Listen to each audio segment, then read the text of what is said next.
This is Mac OS Ken. Great expectations for iPhone SE 3, a call for Apple to end business with Russia, and 4 big awards for Apple TV Plus. It is Monday, the 28th of February, 2022. I'm Ken Ray, and this is news from Mac OS Ken, brought to you by yours truly and sponsored by BetterHelp Online Therapy. Get 10% off your first month at betterhelp.com/macosken. This show is also sponsored by Notion, one workspace for your whole team. With hybrid work becoming the norm, the strongest teams have 2 things in common: speed and alignment. Both come from having one hub where everyone can share work and processes, manage projects, and collaborate with clarity. Notion can be that space for you.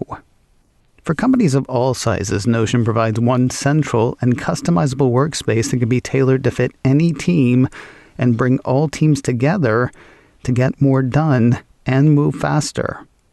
Trusted by teams at Corner Shop, Headspace, Pixar, and more, you should find out how Notion may be the missing piece your team needs to grow, get more done, and make everybody happy in the process. Learn more and get started for free at notion.so. You can check it out on your own and invite as many folks as you want to see how it works. Take the first step toward an organized, happy team today, again, at notion.so.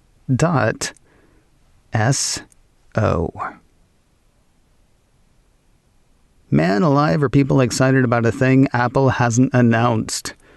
No, we're not talking car, and no, we're not talking VR. We're talking about an imaginary thing that could be announced in a little over a week. Or, not.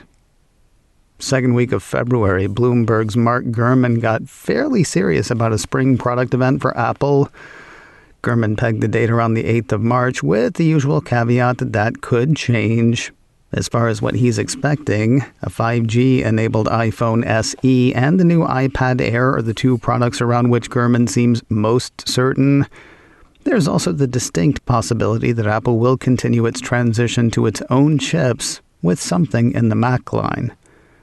While Apple could hit with a lot of stuff, assuming it hits with anything, financial analysts are financial analysts, meaning they are most dazzled by iPhone SE potential. Investors Business Daily waxed rhapsodic round that last Friday. Surprising no one, Wedbush analyst Daniel Ives is really pleased with iPhone SE potential. While he thinks the company will stick with the current SE's starting price of $399, a lower cost is not out of the realm of possibility in his estimation. The way he sees it, the company needs to make sure that it doesn't outprice itself in the midst of the strongest iPhone upgrade cycle it's had since 2015. Whatever the price, Ives is just impressed that Apple would hit with new products in the midst of the ongoing chip shortage. The way he sees it, it speaks to Apple's increased confidence in getting these products in the consumer's hands, despite all the challenges. Ives has an outperform rating on Apple shares. His price target on the shares is $200. Perhaps a tiny bit more bullish about the future and iPhone SE is Loop Capital Markets analyst John Donovan. He says he's heard that Apple could drop the starting price on the new phone to $300. He thinks whatever Apple brings to the line will be a modest upgrade, according to Investors Business Daily. In addition to 5G wireless capability, the piece has Donovan saying this year's iPhone SE is expected to sport a newer processor, possibly Apple's current A15 chip, along with an improved camera. All of that for $100 less does not sound like a modest upgrade to me. Not sure how much stock to put into the $300 talk. Either way, analysts are expecting big things from Apple's smallest priced phone. The third-generation iPhone SE might provide a lift to Apple's smartphone sales, according to Investors Business Daily, especially in emerging markets like China. Meanwhile, the piece has J.P. Morgan saying back in December that the new iPhone could spur a wave of switchers from Android smartphones. In a note to clients, the firm indicated that a new iPhone SE has the potential to lure some of the nearly 1.4 billion users of low to mid-range Android phones and about 300 million users of older model iPhones. All that means it could be a catalyst for Apple stock, according to Investors Business Daily. That is a lot, riding on a phone that the tech press is likely to greet with a sigh and a half-hearted, "It's fine." And again, they're tech nerds, not business nerds. Salt to taste. Assuming the anticipated iPhone SE3 does turn Androids into real live iPhone users, look for them to spend more money afterwards. Whether you're rocking an iPhone SE or an iPhone 13 Pro Max, services cost the same, and iPhone users spend significantly more on those than do their robotic brethren. At least that's the indication from market tracker Sensor Tower by way of 9to5Mac. According to the report, worldwide consumer spending in mobile apps reached an all-time high in 2021, and most of it went through Apple's App Store. Worldwide, says the piece, the top 100 non-game subscription apps on the App Store produced $13.5 billion. That is nearly 3 times as much as Google Play's revenue of $4.8 billion. One might think people who don't spend money on Android services will just keep right on not spending money on iOS services, even if they do make the switch.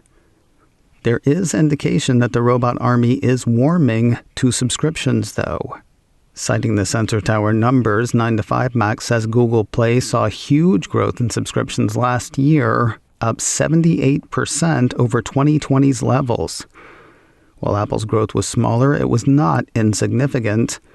App Store spending saw a 31% year-over-year increase from 2020's $10.3 billion, according to the Sensor Tower estimates. The Deputy Prime Minister of Ukraine has called on Apple to suspend service to Russia ahead of worsening conditions over the weekend. The Verge on Friday spotted an open letter posted on Twitter from Ukraine's Mikhailo Fedorov to Apple CEO Tim Cook. Quoting that, "The Russian Federation has carried out a deceptive and absolutely outrageous military attack on my country. Just imagine in 2022, cruise missiles attack residential neighborhoods, kindergartens, and hospitals in the heart of Europe. The armed forces and citizens are defending Ukraine till the end. The whole world is repelling the aggressor through the imposition of sanctions. The enemy must suffer significant losses, but we need your help. In 2022, modern technology is perhaps the best answer to the tanks, multiple rocket launchers, and missiles. I appeal to you," he wrote to Cook, "and I am sure that you will not only hear but also do everything possible to protect Ukraine, Europe, and finally the entire democratic world from bloody authoritarian aggression to stop supplying Apple services and products to the Russian Federation, including blocking access to App Store. We are sure that such actions will motivate youth and active population of Russia to proactively stop the disgraceful military aggression." Of course, there is the problem of Apple's offices in Russia. And when I say offices, I mean people. A piece from 9to5Mac highlights a report from the New York Times covering that issue. According to the piece, legal experts and civil society groups told the publication that this so-called landing law makes the companies and their employees more vulnerable to Russia's legal system and the demands of government censors. According to the New York Times, the moves are part of a Russian pressure campaign against foreign technology companies, using the prospect of fines, arrests, and the blocking or slowing down of internet services. The authorities are pushing the companies to censor unfavorable material online while keeping pro-Kremlin media unfiltered.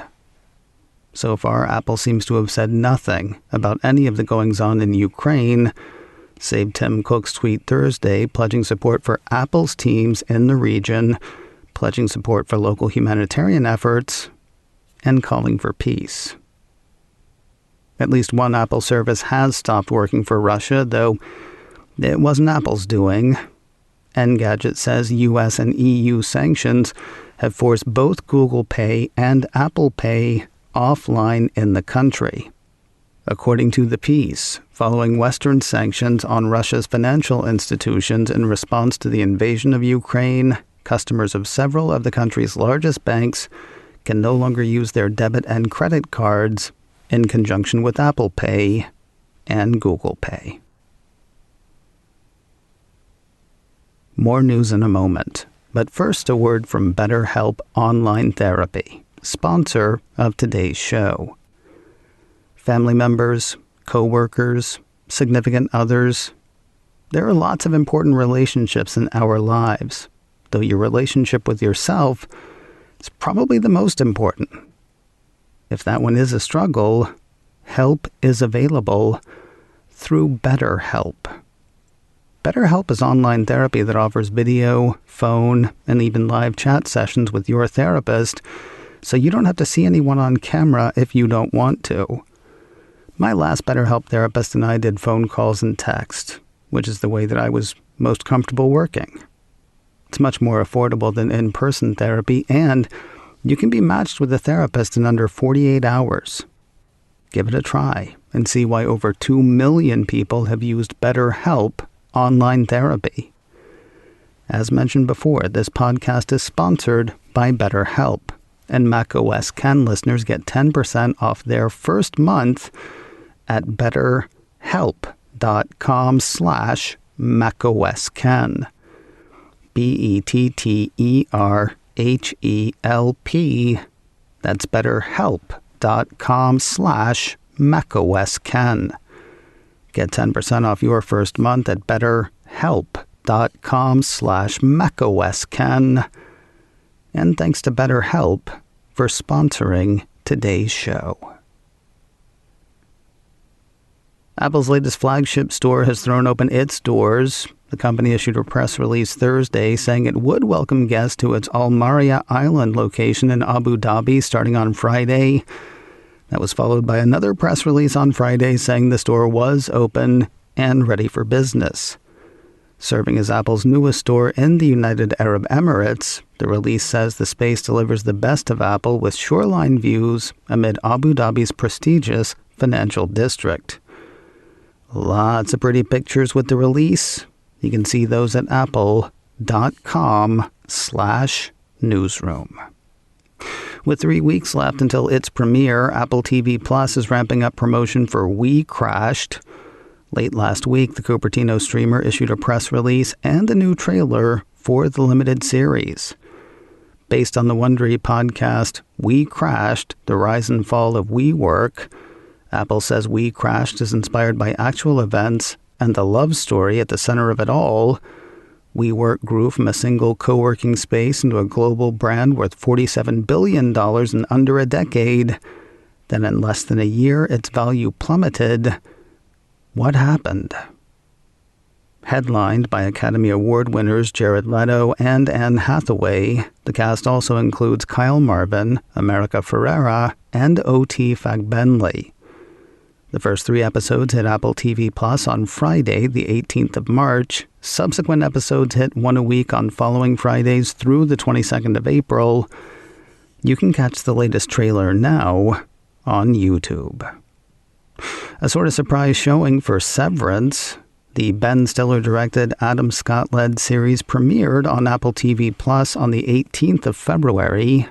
Describing the show, a piece from Cult of Max says, in Severance, Mark Scout, played by Adam Scott, leads a team of employees who've undergone a severance procedure that surgically divides their memories between their work and personal lives.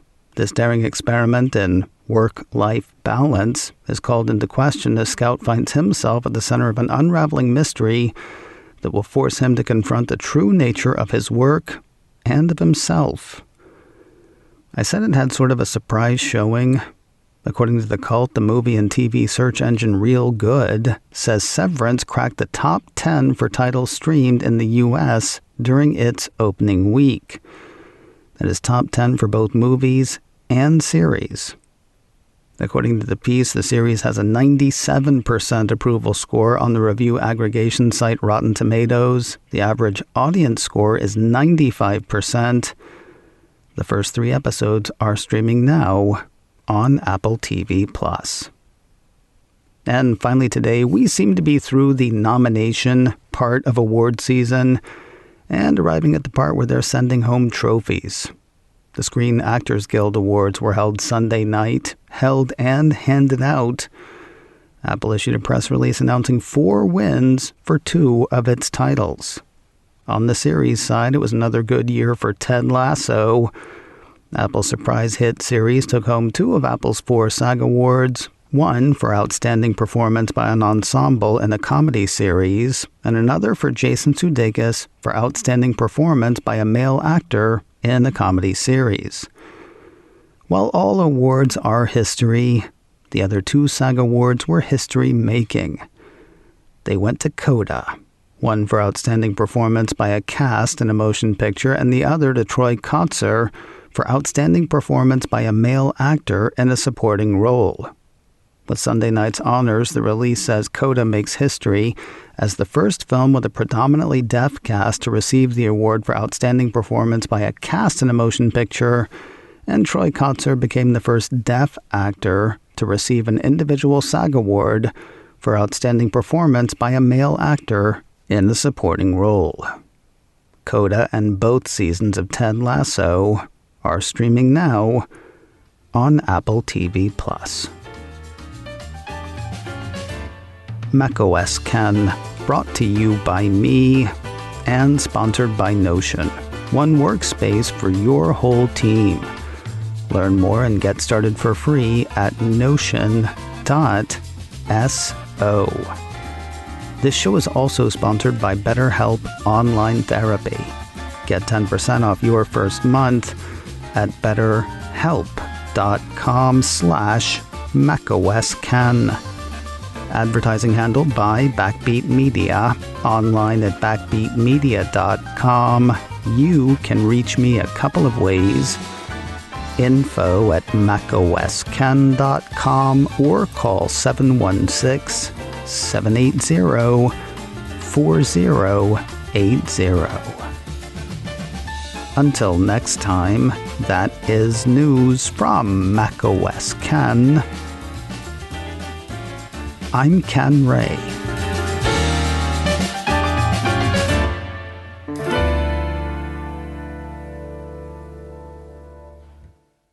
Ciao.